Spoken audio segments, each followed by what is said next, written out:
दोस्तों नमस्कार, मैं सीए रमन कुमार आपका दोस्त।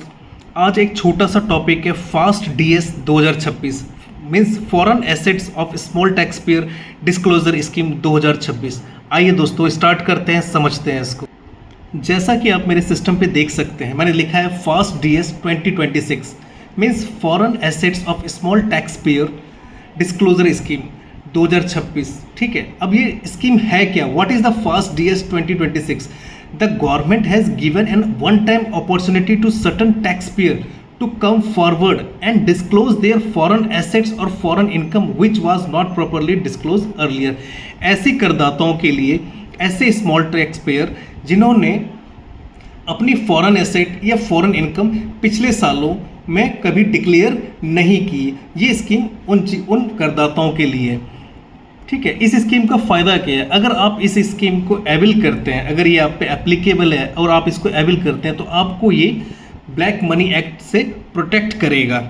ठीक है दोस्तों, मैंने ये लिखा है the tax payer pay the prescribed fee tax और fee and get specified protection from the consequences under the money act. Black money act के अंदर उसको राहत मिल जाएगी अगर वो इस स्कीम को ऑप्ट करता है, ये अगर वो इस स्कीम उस पर एप्लीकेबल है तब। नेक्स्ट पॉइंट है कि why was this scheme introduced? ये स्कीम आया क्यों? ठीक है, कुछ इसके कारण है स्कीम को आने के लिए। पहला हम देखते हैं कि जैसे there are many people who have small foreign assets. बहुत ऐसे लोग हैं जो इंडिया से बाहर जाते हैं, कमाते हैं, वहाँ कुछ परचेज कर लेते हैं, कुछ बैंक अकाउंट खुलवा लेते हैं, लेकिन कुछ जेन्युइननेस के कारण वो उन चीज़ों को रिपोर्ट नहीं करते हैं। जैसे हम एग्जाम्पल में समझते हैं कि a person worked abroad and still has an old foreign bank account. वो बाहर काम करता है और उसका एक कोई बैंक खाता फॉरेन में है। ठीक है, एक ऐसा पर्सन जो बाहर पढ़ने गया और उसका कोई स्मॉल बैंक अकाउंट उसने खुलाया, वो अभी भी एग्जिस्ट करता है। कोई एम्प्लॉय जो कि फॉरेन में वर्किंग है और वहाँ उसको फॉरेन ईसॉप्स या आरएसयू मिल रहे हैं। फिर ठीक है, मिल रहा है या मिला है। A person return to India after working abroad and still have a foreign savings. ऐसे करदाता या ऐसे एसएससी जो बाहर काम करके इंडिया रिटर्न आ चुके हैं लेकिन उनका अभी भी फॉरेन सेविंग अकाउंट वहाँ एग्जिस्ट करता है। एक ऐसे पर्सन जिनकी फॉरेन इंश्योरेंस पॉलिसी है, ऐसे पर्सन ठीक है जिन्होंने फॉरेन में इन्वेस्ट कर रखा है लेकिन अपनी आईटीआर जो कि इंडिया में फाइल कर रहे हैं, वहाँ उन्होंने शेड्यूल एफए में इसको डिस्क्लोज नहीं किया है। ठीक है, तो इन्हीं कारणों से गवर्नमेंट ने ऐसे टैक्स पेयर को अपॉर्चुनिटी दी है कि आप अपनी मिस्टेक्स को रेगुलराइज कर ले bye filing fast DS 2026 scheme and file A declaration form. ठीक है, आप डिक्लेरेशन फॉर्म फाइल करेंगे इसी स्कीम के अंदर कि अपनी गलती को आप या अपनी पुरानी गलतियों को रेगुलराइज कर सके। दोस्तों अगला हमारा पॉइंट 3 है कि who can use this scheme? इस स्कीम को कौन यूज़ कर सकता है? एक पर्सन जो कि रेसिडेंट है इंडिया में, इन द रिलेवेंट ईयर में वो रेसिडेंट था। ठीक है, और in the year in which foreign income arrows, जिस साल फॉरेन इनकम उसकी एरोज हुई और जिस साल उसने फॉरेन एसेट एक्वायर किया, लेकिन वो इंडिया के अंदर वो रेसिडेंट इंडियन था।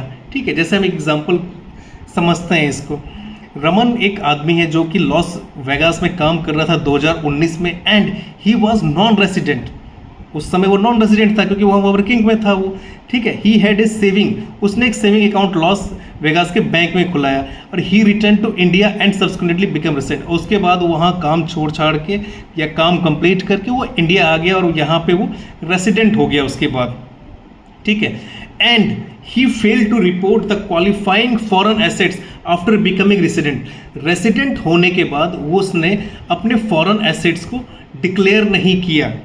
ठीक है, अपनी रिलेवेंट आईटीआर में। तो उन्हीं जैसे आदमियों के लिए, उन्हीं जैसे टैक्स पेयरों के लिए ये स्कीम रिलेवेंट है। अब पॉइंट 4 है कि what foreign assets can be covered. इसमें कौन से फॉरेन एसेट्स कवर है? आप देख सकते हैं कि जैसे फॉरेन बैंक अकाउंट हो गया, फॉरेन शेयर्स हो गए, फॉरेन सिक्योरिटीज होगी, फॉरेन प्रॉपर्टी होगी, फॉरेन इंश्योरेंस है, financial interest in a foreign entity है, ESOP RSU of a foreign company है, या other qualifying assets located outside India. ठीक है, तो ये सब एसेट्स फॉरेन एसेट्स की डेफिनेशन में कवर है।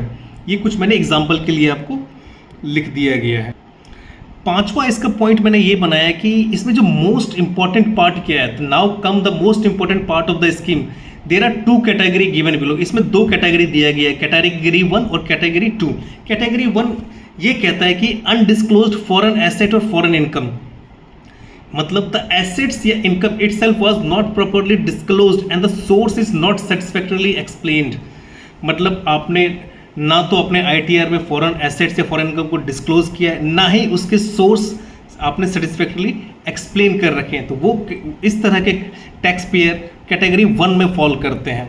तो उनके लिए क्या चीज़ें हैं, उनके लिए देखिए, उनके लिए लिमिट है the combined amount must not exceed 1 crore, मतलब एसेट और इनकम मिला के 1 करोड़ से ज़्यादा उनका वो जो अमाउंट नहीं होना चाहिए, तभी वो इस स्कीम में आ सकते हैं।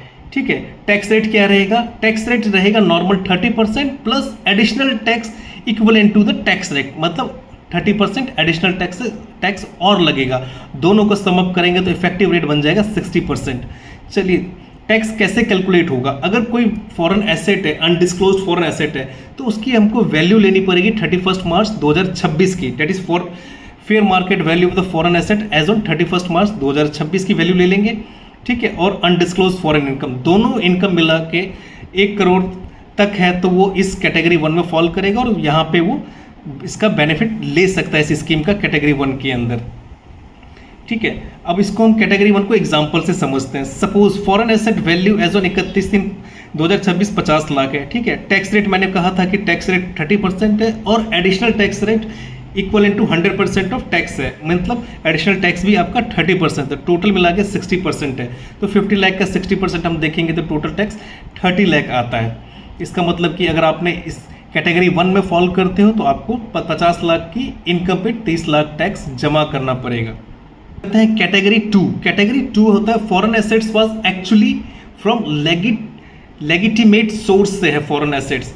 अब पिछले बार जो कैटेगरी 1 था वो तो अनलेगिटिमेट सोर्स से था, मतलब वो अनडिस्क्लोज सोर्स से था, लेकिन सेकंड कैटेगरी लेगिटिमेट सोर्स की बात करता है। कहता है कि you have a foreign asset but the money use to acquire it is not actually undisclosed black money, वो अनडिस्क्लोज ब्लैक मनी नहीं है। आपने अगर जिस मनी को यूज़ किया फॉरेन एसेट बाई करने के लिए वो अनडिस्क्लोज सोर्स से नहीं है, means you acquire the asset from disclose source से आपने वो एसेट एक्वायर किया है। देर आर 2 इंपॉर्टेंट सिचुएशन इसमें आ सकती है। सिचुएशन 1 क्या है कि you acquire the foreign asset from income earn outside India while you were non resident. आपने जब आप बाहर काम करते थे, जब आप नॉन रेसिडेंट थे बाहर, तब आपने अपनी इनकम जो इनकम अर्न की थी इंडिया से बाहर, उससे आपने कोई फॉरेन एसेट्स एक्वायर किया। ठीक है, लेटर बाद में आप वो रेसिडेंट इन इंडिया बन गए।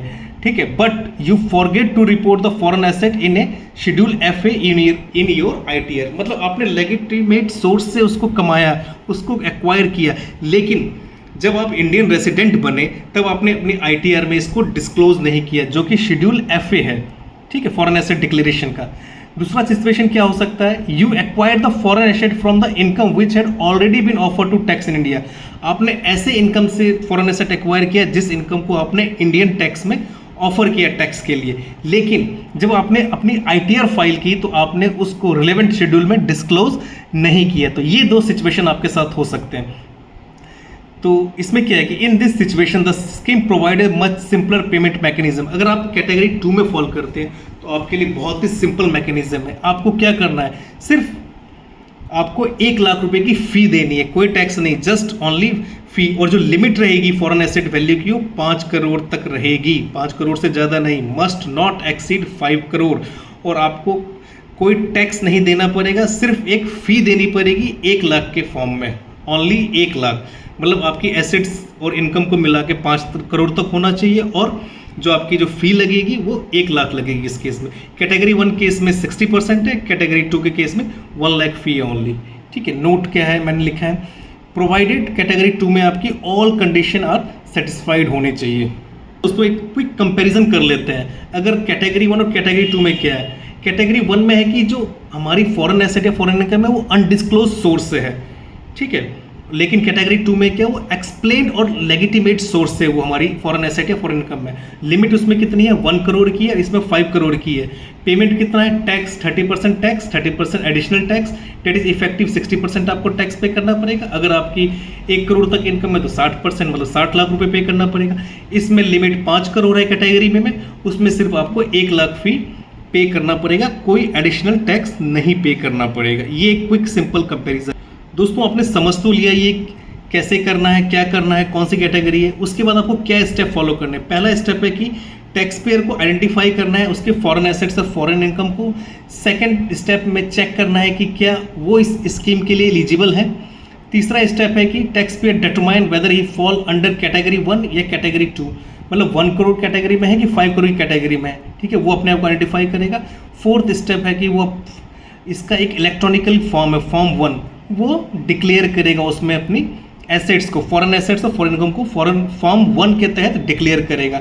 स्टेप 5 में क्या किया गया, इनकम टैक्स डिपार्टमेंट को जैसे ही आप डिक्लेयर करोगे वो उस डिक्लेरेशन को वेरीफाई करेगा, ठीक है। और 6th स्टेप में आपको वो एक इंटीमेट करेगा, ऑनलाइन कम्युनिकेट करेगा कि आप इस टैक्स को भरो, फॉर्म 2 के तहत आपको इंटीमेट कर देगा। स्टेप 7 में करेंगे, 6 में हमने देखा कि वो आपको कम्युनिकेट कर देगा कि अब आप अमाउंट पे करो फॉर्म 2 के तहत, ठीक है। इसमें लिखा है कि the department is required to communicate this amount within 1 month from the end of the month in which declaration is made. जिस मंथ में आपने किया उस मंथ के खत्म होने के 1 महीने के अंदर आपको डिक्लेरेशन दे देगा कि आपको इतना टैक्स पे करना है, ठीक है। अगर उसके बाद जैसे ही आपने पेमेंट ऑर्डर रिसीव हो गया, आपको करना क्या है, आपके पास 2 महीने का समय होता है टैक्स पे जमा करने का, चाहे वो 60% हो चाहे 1 लाख फी हो।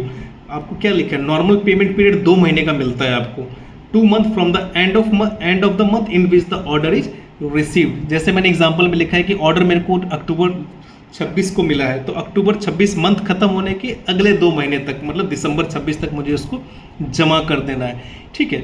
अगर आपने 2 महीने में नहीं किया है तो आपको फर्दर एडिशनल पीरियड 2 महीने